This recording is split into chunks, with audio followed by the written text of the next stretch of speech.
हरे कृष्णा, राधे राधे। एक बार फिर से आप सभी लोगों का स्वागत करती हूं आपके अपने YouTube चैनल समाहित भक्ति में।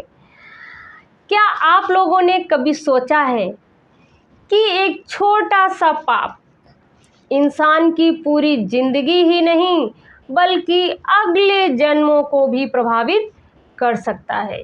क्या सच में कर्मों का हिसाब जन्म जन्मांतर तक चलता है?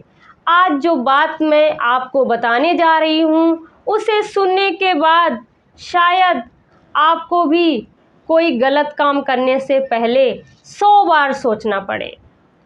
तो आज की वीडियो शुरू करती हूँ। भाग 1, पाप करना आसान क्यों लगता है?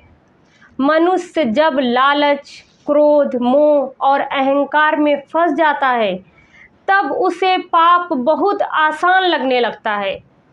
झूठ बोलना, किसी का हक छीनना, धोखा देना, किसी का दिल दुखाना उस समय छोटा लगता है, लेकिन शास्त्र कहते हैं कि कर्म का फल अवश्य मिलता है। कोई भी कर्म बिना फल दिए समाप्त नहीं होता है। भाग 2, श्री कृष्ण जी का उपदेश। भगवान श्री कृष्ण जी भगवद गीता में बताते हैं कि मनुष्य अपने कर्मों का फल अवश्य भोगते हैं, लेकिन अच्छे कर्म सुख देते हैं और बुरे कर्म दुख का कारण बनते हैं। यदि कोई मनुष्य यह सोचे कि उसे किसी ने देखा ही नहीं इसलिए वह बच जाएगा, तो वह उसकी सबसे बड़ी भूल है। ईश्वर और कर्म का नियम सब कुछ देखता है। भाग 3, पाप का असली मूल्य।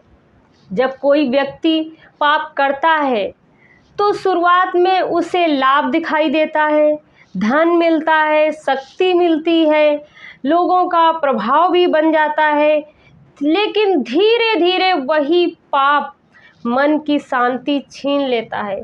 परिवार में अशांति आने लगती है, जीवन में बाधाएं, समस्याएं बढ़ने लगती हैं, और यदि कर्म शेष रह जाएं तो शास्त्रों के अनुसार उनका फल अगले जन्मों में भी भोगना पड़ सकता है। पाप से कैसे बचें? हर कार्य करने से पहले अपने मन में एक सवाल कीजिए, अपने मन से एक प्रश्न पूछिए, अगर भगवान मेरे सामने खड़े होते तो क्या मैं ये काम करता या करती? यदि उत्तर नहीं है तो समझ जाइए कि वह कार्य गलत है। सत्य बोलिए, दूसरों की सहायता कीजिए, ईश्वर का स्मरण कीजिए, और यही जीवन को सफल बनाने के मार्ग है। याद रखिए, पाप करने में तो बहुत सस्ते लगते हैं, लेकिन उनका मूल्य बहुत ही महंगा होता है। इसलिए जीवन ऐसा जिएं कि आपके कर्म ही आपकी सबसे बड़ी पहचान बन जाएं। अगर आपको ये संदेश अच्छा लगा, आज की ये वीडियो, श्री कृष्ण जी का ये संदेश आप लोगों को अच्छा लगा हो तो प्लीज़ वीडियो को लाइक कीजिए, और चैनल पे पहली बार विजिट कर रहे हैं तो प्लीज़ चैनल को सब्सक्राइब कर लीजिए। मिलती हूँ एक और नई वीडियो में, जब तक के लिए हरे कृष्णा, राधे राधे।